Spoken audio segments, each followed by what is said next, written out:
I like all types of conversations, all types of meetings. But usually, when I see people writing something or reading a book, I tend to think that they are a bit more intellectual, they have hunger for knowledge, and they're more open to connect. Or at least that's how I thought so far, until today. It's been about 50 to 60 approaches, I think. I spoke to these people who are writing something or carrying a book all the time in the cafes or in the hotels that I stayed. Unfortunately, it turns out that people with a beer glass in their hand or coffee, who are not engaged with anything intellectual, they seem to be more open. They seem to be more open for conversations and connection. And the times I'm talking to women, they almost always think that if you initiate a conversation, you're interested in them in terms of, asking them out or something like that. During the days I was in a relationship, and during the days, I don't feel attractive to them. And, let's be honest, not everyone feels attractive to everyone. There are many people who don't even see me pass by. It's like this, and I accepted it. There's no problem in it, okay?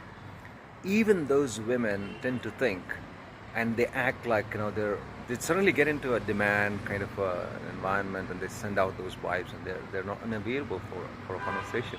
Now, these people who tend to show off something, I mean, I'm not saying that they're carrying a book in order to show off. You can always put that book in the bag, right? Anyways, and sometimes I tend to carry a book with me. That doesn't really mean that I want people to notice. But I'm a writer, so I keep carrying a book more often than not. But these people that I have spoken to, it seems to be that they're going counterintuitive about whatever their intentions are. They may not be aware of their intentions. It's usually subconscious. People don't usually know what they want to show, what they want to express. We are always expressing very unconsciously. Most people do. Unless you are in the habit of meditation, you will not know. There are a lot of things we do just unknowingly, and we call it natural. This is not natural. Anyway, probably these people who carry the book in their hand or writing something, and they're doing it in absolutely public place. It's not like, the person is in a corner having his or her own coffee, reading something, or delving in their thoughts. But they sit in a public area. Mostly this is the case. I'm not saying everyone, but most of the times I watch everything. They sit in the public area, they're well dressed, and they kind of want to show that, I'm not dressed for anyone. I'm just, I'm not only talking about women, even men do a lot of stuff. Through their dressing, through their eating, through their behavior, their body language, they are expressing that they're wanting to connect. That's why they come out. That's why they sit in our places. Their choice of table, their choice of cafes. I see everything like,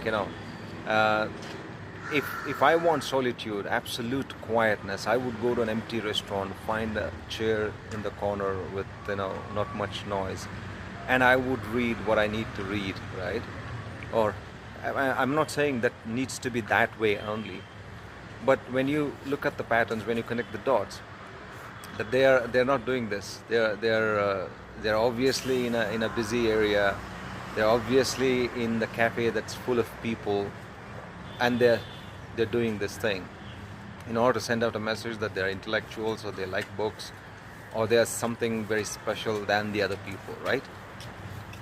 But that's counterintuitive, because it's yielding nothing to them. When people approach or when people smile, they're not even available to smile. They don't look at people. They kind of check out, but then they hide their side. They see, but they don't see. All these kind of dramas. I've taken literally more than 1,000 interviews in many topics of research in my life, and I can tell you from my experience, towards the end of their journey, it yields nothing. Whatever they put things out for, whatever they dress up for, whatever they go out for, the outcome doesn't happen the way they expected. It's because they're doing everything wrong. People just need to chill out, really. Just need to chill. Look at people with full confidence, smile and talk. I'm losing hope in these people that I thought are the kind of people who like books and who like intellectual stuff, and they're more open. Or probably this is a message and I'm learning something new, that I'm looking at a wrong crowd. I don't know, you tell.